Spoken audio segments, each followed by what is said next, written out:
Halo semuanya, hari ini saya akan menceritakan film tentang kehidupan mafia yang berjudul The Irishman 2020.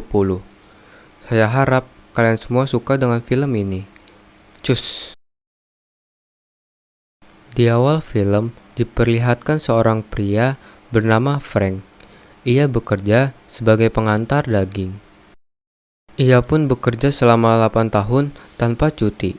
Meskipun demikian, gaji kecilnya tidak pernah hidup berkecukupan. Di hari itu, mobil yang ia kendarai mogok di dekat sebuah pom bensin. Di sini ia ditolong seorang pria setengah baya bernama Russell. Frank sangat berterima kasih kepada Russell karena telah membantunya.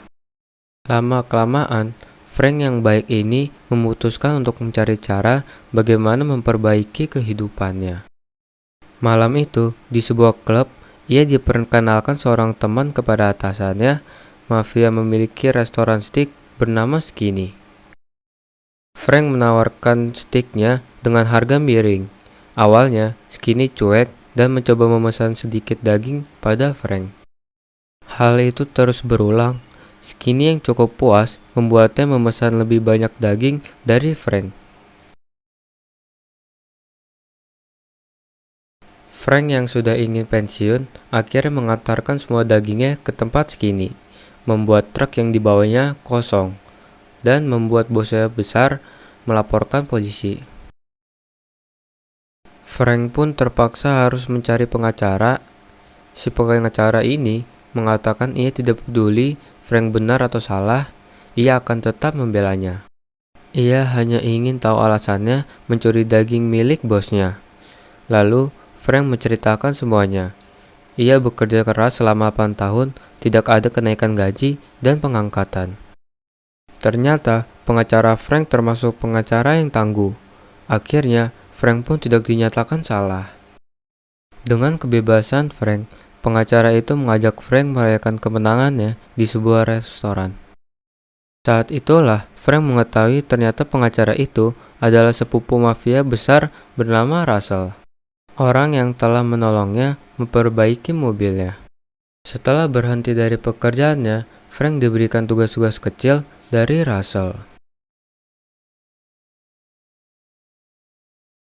Russell adalah mafia yang sangat disegani karena memiliki hubungan yang sangat luas. Bahkan, untuk menghabisi seorang mafia itu harus mendapatkan izin dari Russell. Frank yang semakin dekat dengan Russell mulai dipercaya menjadi tangan kanan Russell, di mana Frank mengerjakan tugas-tugas lebih penting seperti menagih jumlah pembayaran yang tertunda.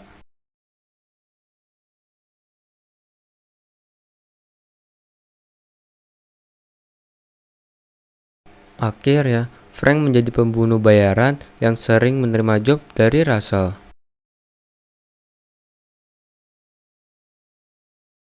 Namun, Frank yang menerima pekerjaan dari Russell sendiri, Frank tidak akan pernah menerima bayaran.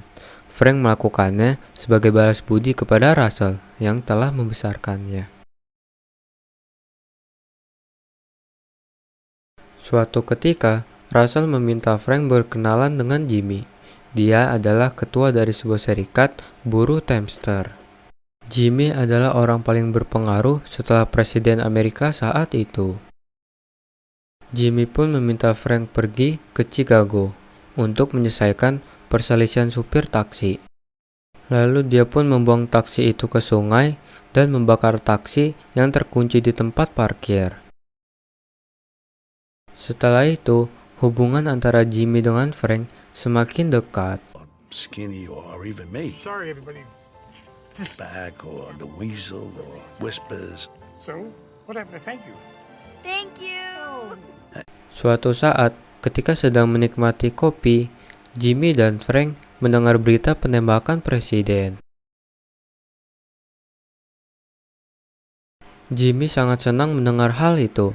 Saking senangnya, ia melarang mengibarkan bendera setengah di kantor serikat buruh. Thank you very much. Karena Jimmy melakukan hal itu, Jimmy pun dipenjara selama 5 tahun. Nashville. The soul of this nation, sir, Singkat cerita, Jimmy pun keluar dari penjara.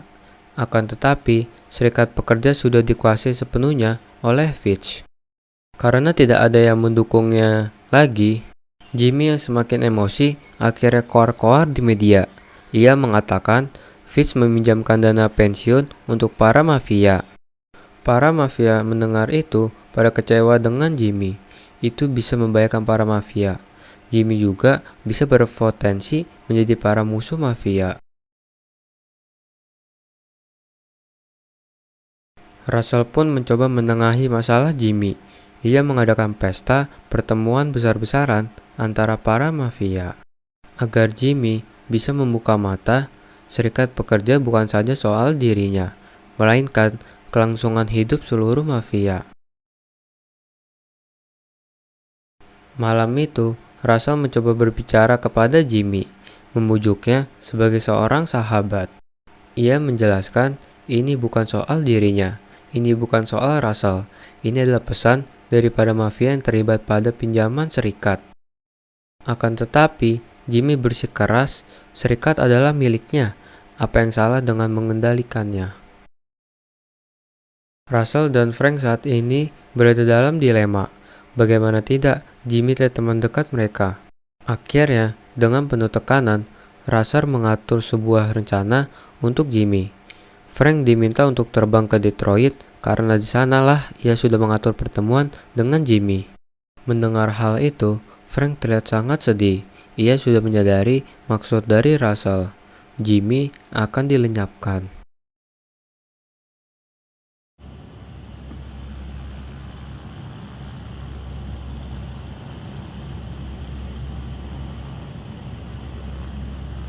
Jimmy. What the fuck is going on? I was waiting for you. I was there at 2 o'clock. You're supposed to show. What happened? I'm sorry, but McGee's here. He decided to come, but he ain't comfortable here. He don't want to come. He's in Detroit. Yeah, he's here. He decided to come. Oh, Yeah, he came to help straighten this all out.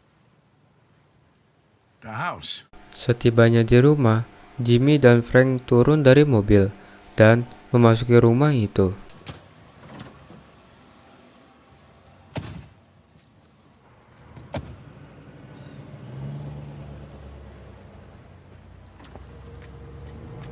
Akan tetapi, tidak ada siapapun di sana.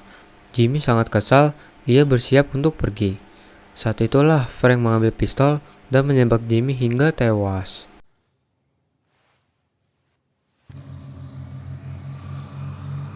Lalu, Frank pun kembali dan melaporkan semuanya kepada Russell bahwa ia telah berhasil membunuh Jimmy.